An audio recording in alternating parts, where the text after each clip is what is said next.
आप लोगों ने भांग, गांजा, चरस, मैरिजुआना इन सब के बारे में तो ज़रूर सुना होगा, लेकिन क्या ये सब सेम चीज़ें हैं? नहीं, ये सब एक ही प्लांट से आता है, कैनबिस प्लांट। डिफरेंस है कि प्लांट का कौन सा पार्ट यूज़ किया जा रहा है। भांग कैनबिस प्लांट की लीफ से बनती है। इंडिया में festivals for example Holi, Mahashivratri के दौरान इसका ट्रेडिशनल यूज़ देखा जाता है। गांजा कैनबिस प्लांट के फ्लावरिंग टॉप्स या बर्ड्स से बनती है।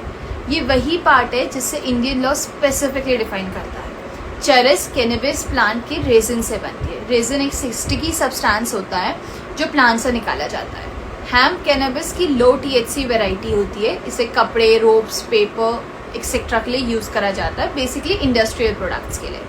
मैरिजुआना बहुत कॉमनली यूज़ करा जाता है, बट ये एक इंडियन लॉ का टर्म नहीं है। ये इंटरनेशनली यूज़ होने वाले कॉमन टर्म है जो कैनबिस प्रोडक्ट्स के लिए इस्तेमाल किया जाता है। अब आती है लीगल बात। इंडिया में कैनबिस को रेगुलेट किया जाता है NDPS एक्ट 1985 के दौरान।